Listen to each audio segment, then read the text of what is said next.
Share market की या पंचम स्टॉक चैनल में आपका स्वागत है।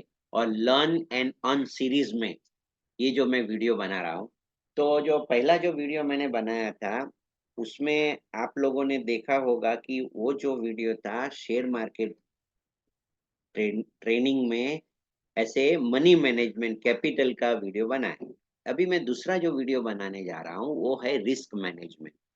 तो मैंने आपको बताया कि यदि कोई आदमी ऐसे एक एग्जांपल दे रहा हूँ कि यदि कोई आदमी बोलता है कि मैं आपको एक गिफ्ट देना चाहता हूँ, तो कौन सी गिफ्ट देना चाहते हैं? तो चलो छोटी कार से शुरू करते हैं कि मारुति की कोई भी कार पकड़ लेते हैं। तो जैसे फेमस चलते हैं वैगन आर चल रही है, वैसे तो फिर बहुत सी कार है मारुति की। कोई बोलेगा तो मगर एक एक उसमें प्रश्न है कि ब्रेक नहीं है, तो आप क्या बोलेंगे? नहीं, आई विल नॉट एक्सेप्ट, मैं ये गिफ्ट नहीं ले सकता हूँ क्योंकि जो गाड़ी में ब्रेक नहीं है उसका। फिर कोई बोलते है चलो कोई ऐसे मर्सिडीज देना चाहते हैं, बोलते हैं कि उसमें एक ही बात है कि ब्रेक नहीं है, तो आप क्या मर्सिडीज लोगे? आप ना मना ही कर दोगे। तो प्रकृति ने आपको पैसा दिया है, if you have some money.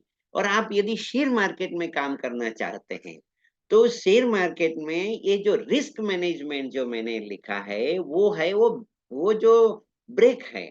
Without risk management यदि कोई आदमी शेयर मार्केट में काम करता है, तो समझना कि वो रिस्क ले रहा है। तो इसलिए ये जो वीडियो है, ये लर्निंग आपके लिए बहुत महत्व की हो जाती है। तो चलो शुरू करते, वेरी वेरी इंपॉर्टेंट है। मैंने ये जो महत्व है इसलिए मैंने वो एग्जाम्पल दिया वो। तो एग्जाम्पल से आप समझ गए। तो अभी देखो, जैसे अभी आपके पास 1 लाख रुपीज की कैपिटल है, फिर 10 लाख 1 CR पकड़ते हैं, उसमें से 30% कैपिटल जो रहता है उसको हेज फंड में रखना रहता है। हेज फंड का भी एक जो वीडियो है वो आपको देख लेना है। उसका मतलब है कि 30%, 1 लाख से गिनेंगे तो 30,000 जो है वो आपको कुछ नहीं करना है, साइड में रख देना है, ऐसा समझ लो। सब लोग क्या करते हैं, सब कैपिटल डिप्लॉय कर देते हैं। जब मनी मैनेजमेंट करते हैं उनके पास जैसे 10 लाख की कैपिटल, तो 10 लाख का प्लान बना देते हैं। तो मैं बोलता हूँ ऐसा मत करो। आप जो है तो रिस्क मैनेजमेंट में हेज फंड है क्या आपके पास? बोलते हैं नहीं, हेज फंड की क्या जरूरत रहती है। तो शेयर मार्केट में हेज फंड की जरूरत है, तो 30% कैपिटल को साइड में रखना है, वो कैपिटल हो गया। फिर रिस्क पर ट्रेड, यदि आप एक ट्रेड लेते हो, जैसे मैंने बताया 1 लाख रुपीज है, और यदि एक रिस्क पे आपको 5,000 जैसे आपने ले लिया, तो क्या हो जाएगा मालूम है कि 20 ट्रेड में आपका कैपिटल जैसे जीरो हो जाते। बहुत लोगों ने देखा है। इसलिए मतलब 1% या 2% से एक ट्रेड आप नहीं ले सकते। जैसे ऑप्शन में काम करते हैं, फिर फ्यूचर में काम करते हैं। यदि आपने कैश सेगमेंट में काम किया, जैसे क्या होता है, स्टील अथॉरिटी ऑफ इंडिया है, फिर विप्रो है, आईटीसी है, स्टेट बैंक ऑफ इंडिया, जो भी आपने शेयर लिया, रिलायंस, तो उसमें कोई इतना नहीं रहता है कि, मगर आपने इंट्राडे करते हैं उसमें, तो रिस्क पर ट्रेड ऐसे आपको डिफाइन करना रहता है। तो इन्वेस्टमेंट में जो भी रहता है वो एक अलग बात होती है। फिर लॉट साइज की बात आती है, तो निफ्टी में 50 का लॉट रहता है। फिर आप देखेंगे कि जैसे अभी बैंक निफ्टी में इंडेक्स ट्रेडिंग आप करेंगे, तो उसी में आपको जो अभी बैंक निफ्टी का हर बार कभी कभी लॉट साइज बदलता रहता है, आपको गूगल करके देख लेना है, ऐसा समझ लो। तो मैं ऐसे, जैसे रिलायंस का लॉट साइज करेंगे तो 250 का लॉट। तो आपको लॉट साइज डिफाइन जरूर करना चाहिए कि कौन से मैं काम कर रहा हूँ। जैसे जीबीपी आईएनआर में काम करते हैं तो 1000 का लॉट रहता है, ऐसा समझ लो।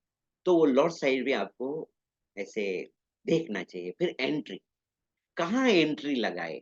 लोग क्या करते हैं कि वो इंग्लिश में है, should not catch the falling knife. लोग क्या करते हैं, मार्केट गिर रहा है, सुनो, फिर क्या होता है मालूम है कि वो एंट्री ले लेते हैं, फिर बाद में मार्केट गिर गया, फिर उनको लॉस के निकलते हैं। तो राइट एंट्री और राइट एग्जिट, तो आप ट्रेड करते हैं तो ट्रेड विथ ईएमएस। ईएमए का मतलब रहता है कि मूविंग एवरेज से काम करते हैं। फिर टेक्निकल जो जैसे इंडिकेटर रहते हैं, जैसे बहुत सी टेक्निकल इंडिकेटर में आगे जाके आपको बताऊंगा। तो उसमें जैसे बॉलिंजर बैंड होता है, फिर ट्रेड लाइन होती है, ट्रेंड लाइन, फिर चैनल रहती है। तो एंट्री कब लेंगे, ऐसा वो आपको प्राइस एक्शन से करते हैं, तो रैली बेस रैली रहता है, तो कहाँ एंट्री करेंगे वो आपको समझना है। जहाँ बेस बनता है वहां एंट्री लेंगे, फिर स्टॉप लॉस डिफाइन करेंगे। फिर एवरेज टू रेंज देखेंगे। तो entry rule should be define होना चाहिए। फिर स्टॉप लॉस भी आपको कंफर्म करना चाहिए कि मैं ज्यादा से ज्यादा इतना ले सकता हूँ। तो स्टॉप लॉस के लिए भी आपको समझना चाहिए। तो हम आगे चलते हैं। फिर आता है टारगेट।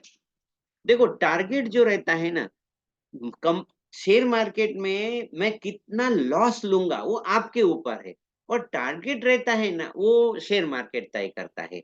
पर कुछ ना कुछ टारगेट भी आपको तय करना रहता है। और जो ट्रेलिंग रहता है, तो उसको आपको वो एक आर्ट है। जैसे मैं आपसे बताता हूँ, आपने 100 रुपीज में बाय किया और आपने 95 का स्टॉप लॉस रख दिया, ठीक है। फिर बाद में क्या हो गया कि 100 जो था उसका जो शेयर प्राइस बढ़ के 105 आ गया। तो आपको जो स्टॉप लॉस था वो आपने 100 पे लेके गए। फिर बाद में शेयर मार्केट का प्राइस जो हो गया 125 100 से। तो आपका जो ट्रेलिंग जो था, उसको ट्रेलिंग स्टॉप लॉस बोलते हैं, मगर ट्रेलिंग इज एन आर्ट। तो वो मैं आपको बताता हूँ, वो आप लेके गए 120 120 पे लेके गए।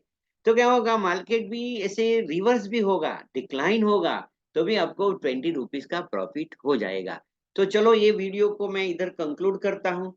Happy trading, joyful trading, and may God bless you. Before taking real trade consult your financial advisor. ये जो वीडियो है वो मैं मेरे स्टूडेंट के लिए बना रहा हूँ। यदि आप मेरी ट्रेनिंग ले रहे हैं तो भी ठीक है, मगर मैं रिक्वेस्ट करता हूँ, take training before trading, take trading before trading. तो ट्रेनिंग जो है वो बहुत इंपॉर्टेंट है।